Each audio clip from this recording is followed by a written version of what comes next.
Барлықтарыңызға қайырлы күн. Бүгін сіздермен заварной крем істеп үйренеміз. Видеоны қарамас бұрын каналға тіркеліп, лайк басып кетуді ұмытпаңыздар.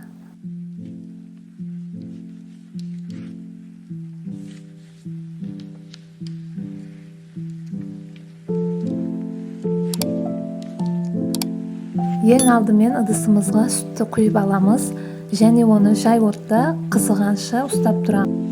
Сүтіміз қайнап шығуы шарт емес, тек қана ыстық болса жеткілікті.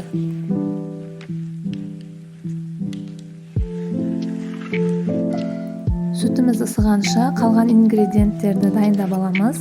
Оның үшін бір ыдысқа 3 жұмыртқа мен қант ұнтағы және ұн салып, жақсылап араластырып аламыз.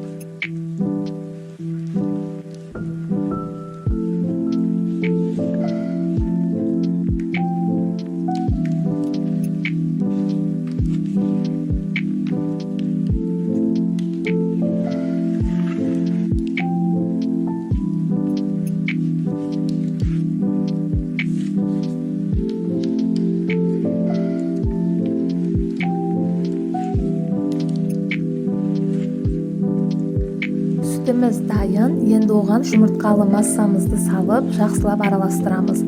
Салғаннан соң тез-тез араластыру керек, өйткені жұмыртқамыз пісіп қалуы мүмкін. Дәл осылай астыны жай отта сүтімізді араластырып тұрамыз.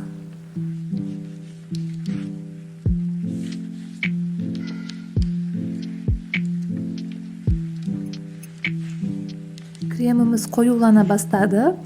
Мен бұл кремді Прага тортына істеттім, сондықтан какао салдым.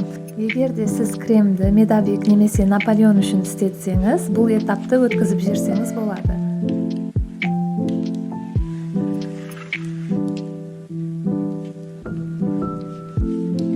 Креміміз дайын болды, міне осындай қоюлықта болады. Енді оны газден алсақ болады. Газден алғанымыздан соң ыстық күйінде бөлме температурасында тұрған сары майымызды саламыз. Сары майымыз міндетті түрде бөлме температурасында тұрған жұмсақ сары май болуы керек.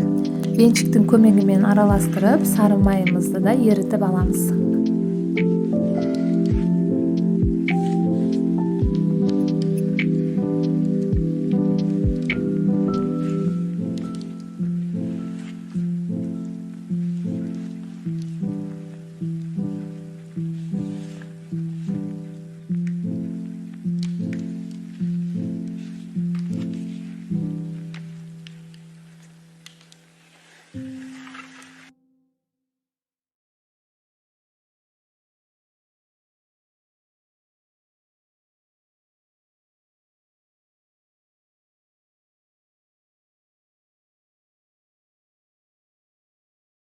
Креміміз дайын, қыздар, өте дәмді болып шығады.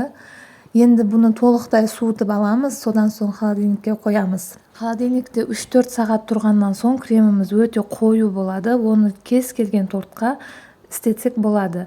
Мен бұл кремді Прага тортына істеттім. Бірақ медовик және де Наполеон сияқты торттарға да заварной крем қатты үйлеседі. Видео пайдалы болған болса, лайк басып, каналға тіркеліп кетуді ұмытпаңыздар.